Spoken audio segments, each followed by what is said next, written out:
যে 7টি বদভ্যাস ধীরে ধীরে আপনাকে অলস বানাচ্ছে, স্বাস্থ্য আলাপনের আজকের পর্বে জানবো বিস্তারিত। ইসবের সে গল্প তো আমাদের প্রায় সবারই জানা। খরগোশ আর কচ্ছপ একদিন দৌড় প্রতিযোগিতায় নামল। খরগোশ এক নিমেষে অর্ধেক পথ পাড়ি দিয়ে পেছনে তাকিয়ে দেখল কচ্ছপ অনেকটাই পেছনে। তখন খরগোশ ভাবল একটু বিশ্রাম নেই। এই বিশ্রাম নিতে গিয়ে ঘুমিয়ে পড়ল খরগোশ।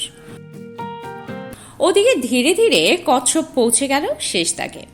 দৈনন্দিন জীবনে আমরা অনেকেই খরগোশের মতো আয়েশ করতে গিয়ে অনেক কিছু থেকে পিছিয়ে পড়ি। অলসতা একদিনে তৈরি হয় না, বরং দিন দিন কিছু নির্দিষ্ট অভ্যাসের মাধ্যমে অলসতা আমাদের পেয়ে বসে, একসময় জীবনের অংশ হয়ে দাঁড়ায়, যা আমাদের শারীরিকভাবে নিষ্ক্রিয় করার পাশাপাশি মানসিক শক্তিও কমিয়ে দেয়। চলুন দেখে নিই বিষয়গুলো। ঘুম থেকে দেরিতে ওঠা।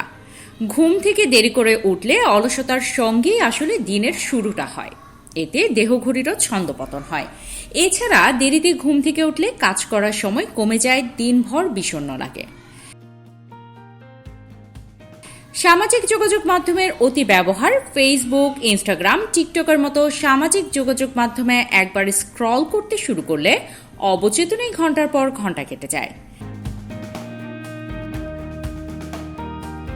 সামাজিক যোগাযোগ মাধ্যমের এই অতিরিক্ত ব্যবহার কর্মক্ষমতা কমিয়ে দিনকে দিন অলস করে তোলে। কালক্ষেপণ। পড়ার টেবিল, আলমারির কাপড় গোছানো কিংবা ক্লাসের পড়া, এমন সব কাজ করতেই হবে জানার পরও করব করে ফেলে রাখার অভ্যাস অনেকের। একেই বলে কালক্ষেপণ। এভাবে কালক্ষেপণ করতে করতে একসময় অনেক কাজ জমে যায়, কিন্তু তখন আর কাজ করতে ইচ্ছে করে না। সারাদিন বসে থাকা। কলেজ, বিশ্ববিদ্যালয়, অফিস কিংবা বাড়ি, কোথাও ঘন্টার পর ঘন্টা একটানা বসে থাকা উচিত নয়। এতে কর্মদক্ষতা ও কাজ করার স্পৃহা কমে যায়। তাই একটানা বসে না থেকে মাঝে মধ্যে বিরতি নিয়ে একটু হেঁটে আসুন। এতে আপনার দেহে রক্ত সঞ্চালন বাড়বে এবং সতেজ বোধ করবেন। কায়িক শ্রম না করা।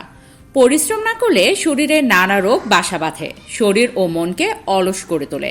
তাই প্রতিদিন ব্যায়াম করুন। ফাস্টফুডে আসক্তি। অনেকের ফাস্টফুড ছাড়া চলেই না।